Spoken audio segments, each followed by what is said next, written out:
चने की दाल का हलवा अगर परफेक्ट मेजरमेंट के साथ बनाना चाहते हैं तो इस रेसिपी को ट्राई कीजिएगा। बहुत ही मज़ेदार क्रंची चने की दाल का हलवा बनकर तैयार होता है।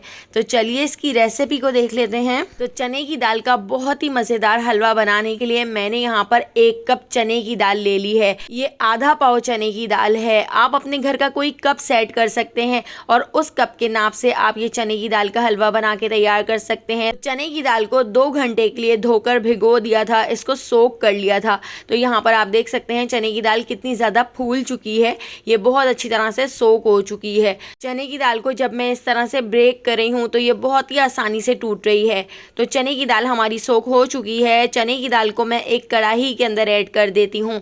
हमने चने की दाल को बॉईल करना है तो इसके अंदर मैं ऐड कर देती हूँ 1.5 कप दूध। तो जिस कप से हमने 1 कप चने की दाल ली थी उसी कप को नापते हुए 1.5 कप मैंने इसके अंदर दूध ऐड कर दिया है। तो ये दूध पहले से उबला हुआ है, तो उबला हुआ दूध ऐड करके मैं इसको कवर करके लो फ्लेम पर आधे घंटे के लिए गैस पे रख के छोड़ देती हूँ ताकि हमारी चने की दाल बहुत अच्छी तरह से गल जाए और इसके अंदर जो दूध है वो भी पूरी तरह से खुश्क हो जाए। तो देखिए यहाँ पे हमारी चने की दाल बहुत अच्छी तरह से टेंडर हो चुकी है, गल चुकी है। अगर आपके पास टाइम कम हो तो आप चने की दाल को कुकर में भी गला सकते हैं, लेकिन यहाँ पर आप देख सकते हैं आधे घंटे में हमारी चने की दाल गल चुकी है। मैं आपको यहाँ पर चेक कराती हूँ। अभी ये काफ़ी गर्म है तो इसको ठंडा करने के लिए हम काउंटर पे ही छोड़ देते हैं। और यहाँ पर आप देखिए चने की दाल बहुत अच्छी तरह से सॉफ्ट हो चुकी है।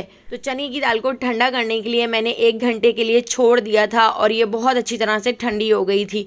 ठंडा करने के बाद अब हमने इसको पीस लेना है। तो चने की दाल को मैंने यहाँ पर एक चॉपर जग के अंदर ऐड कर दिया है और आधा कप हम इसके अंदर दूध ऐड कर देते हैं। तो मेरा चॉपर जग थोड़े छोटे साइज़ का है तो 2 राउंड में मैंने इसको पीस लिया था और दोनों राउंड में मैंने आधा आधा कप दूध ऐड करके इसको इस तरह से पीस लिया था। तो यहाँ पर बिल्कुल बारीक हमने इस तरह से इसको पीस लेना है। और चने की दाल को पीसने के बाद अब हम इसके अंदर ऐड कर देते हैं घी। तो अभी फ़िलहाल मैं इसके अंदर आधा कप घी ऐड कर रही हूँ, लेकिन हमने इसमें पूरा 3/4 कप घी ऐड करना है। जिस कप से आपने चने की दाल ली है उसी कप से नापते हुए आपने 3/4 कप घी ऐड करना है। जब मैं चने की दाल के हलवे को भून रही होंगी तो बाकी का घी मैं थोड़ा थोड़ा करके ऐड करती जाऊँगी, लेकिन पूरा हमने 3/4 कप घी ऐड किया है। इससे आपका चने की दाल का हलवा क्रंची भी बनेगा और बहुत ही ज़्यादा मज़ेदार बनेगा। लेकिन अगर आप चने की दाल के हलवे को सॉफ्ट बनाना चाहते हैं तो पूरा आप 1 कप घी ऐड कर सकते हैं। 1 कप मैंने यहाँ पर चीनी ऐड कर दी है, यानी जितनी हमने चने की दाल ली थी उतनी ही हमने यहाँ पर चीनी ऐड की है और उतना ही आप इसके अंदर घी ऐड कर सकते हैं अगर आपने चने की दाल के हलवे को सॉफ्ट बनाना है। मेरे घर में चने की दाल का हलवा थोड़ा सा क्रंची खाया जाता है तो इसलिए मैंने 3/4 कप इसके अंदर घी ऐड किया है। इससे चने की दाल का हलवा बहुत ही क्रंची बनता है। चने की दाल, घी और चीनी बिल्कुल बराबर बराबर क्वांटिटी में आप इसके अंदर ऐड कर सकते हैं। तो अब बस हमने इसको भून लेना है। तो मीडियम टू लो फ्लेम पर मैं इस तरह घी ऐड करती जा रही थी और इसको भूनती जा रही थी। तो थोड़ा थोड़ा करके हमने इसमें घी ऐड करते जाना है और इसको भूनते जाना है। तो मेरे घर में चने की दाल का हलवा थोड़े से डार्क कलर का खाया जाता है, यानी थोड़ा सा भुना हुआ जो होता है वो खाने में बहुत ही ज़्यादा मज़ेदार लगता है, ऊपर से क्रंची होता है और जब आप इसको मुँह में रखते हैं तो मुँह में जाके घुल जाता है। तो देखिए यहाँ पर थोड़ा थोड़ा करके हमने घी ऐड कर दिया है। 1 टीस्पून मैं इसमें इलायची पाउडर ऐड कर देती हूँ और इलायची पाउडर ऐड करके हम इसको मिक्स कर लेते हैं। तो इस बाउल से नापकर मैंने तीनों चीज़ें बराबर बराबर क्वांटिटी में ऐड की हैं। आप भी अपने घर का कोई कप सेट कर सकते हैं, कम या ज़्यादा हलवा बिल्कुल इसी क्वांटिटी से आप बना सकते हैं। तो यहाँ पर मैंने 3/4 कप घी पूरा इसके अंदर इस तरह से ऐड कर दिया है और इसको हमने बहुत अच्छी तरह से भून लेना है कि इसका बहुत अच्छा सा कलर आ जाए। चने की दाल के हलवे का खुद का कलर भी बहुत अच्छा आ जाता है, लेकिन मैं इसमें बिल्कुल थोड़ा सा जर्दे का रंग भी ऐड कर रही हूँ जिससे हमारी चने की दाल के हलवे का कलर बहुत अच्छा आएगा। और जर्दे का रंग ऐड करके मैंने इसको अच्छी तरह से मिक्स कर लिया है और हम इसको भूनते जा रहे हैं। इसके साथ ही मैं इसमें कुछ ड्राई फ्रूट्स ऐड कर देती हूँ। तो मेरे पास बादाम और पिस्ते हैं, तो बादाम पिस्तों को मैंने इस तरह से बारीक कट कर लिया है।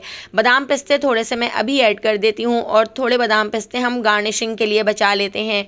तो यहाँ पर मैंने इसको बहुत अच्छी तरह से भून लिया है। आप देख सकते हैं इसका कलर कितना अच्छा सा आ चुका है और ये बहुत ही मज़ेदार सा हमारा हलवा बनकर तैयार हो चुका है। तो चलिए अब हम इसको एक तसले के अंदर निकाल लेते हैं। चने की दाल का हलवा जितना अच्छा भुना हुआ होगा खाने में उसका टेस्ट उतना ही ज़्यादा मज़ेदार होगा। तो मैंने यहाँ पर एक तसले को इस तरह से घी से ग्रीस कर लिया है और घी से ग्रीस करने के बाद अब हम इस चने की दाल के हलवे को इस तसले के अंदर निकाल लेते हैं और तसले के अंदर निकालने के बाद मैं इसको इस तरह से सेट कर लेती हूँ। स्पैचुला से या किसी फ्लैट चमचे से आप इस तरह से इसको दबा दबा के सेट कर सकते हैं। तो अभी ये गर्म है तो बहुत ही अच्छी तरह से ये सेट हो जाएगा और इसको सेट करने के बाद इसके ऊपर हम लगा देते हैं थोड़े से चांदी के वर्क। तो चांदी के वर्क ऑप्शनल है, अगर आपके पास ना हो तो आप इसको स्किप कर सकते हैं। आप सिंपल बादाम और पिस्ते से इसको गार्निश कर सकते हैं। चने की दाल के हलवे को हमने गार्निश करके 1 घंटे के लिए छोड़ दिया था। इसको अच्छी तरह से ठंडा होने के लिए रख दिया था। ठंडा करने के बाद मैं इसकी कटिंग कर लेती हूँ। तो पहले हमने इसकी इस तरह लंबाई में कटिंग करनी है और लंबाई में कटिंग करने के बाद हमने इसकी क्रॉस में कटिंग करनी है। इस तरह से हमारी चने की दाल के हलवे के जो कतलियाँ होंगी वो बिल्कुल एक ही साइज़ की निकल कर तैयार होंगी। तो यहाँ पे हमारा बहुत ही मज़ेदार क्रंची चने की दाल का हलवा बनकर तैयार हो गया है जो मुँह में जाके घुल जाता है। तो अगर आपको चने की दाल के हलवे की ये मज़ेदार सी रेसिपी पसंद आई हो तो लाइक, शेयर और सब्सक्राइब करना बिल्कुल भी मत भूलिएगा और बेल आइकॉन के नोटिफिकेशन को ज़रूर ऑन कीजिएगा। टिकटॉक, फेसबुक या यूट्यूब पे देख रहे हैं तो मेरे चैनल को फॉलो ज़रूर कर लीजिएगा। आने वाली वीडियो तक मुझे दीजिए इजाज़त। अल्लाह हाफ़िज़।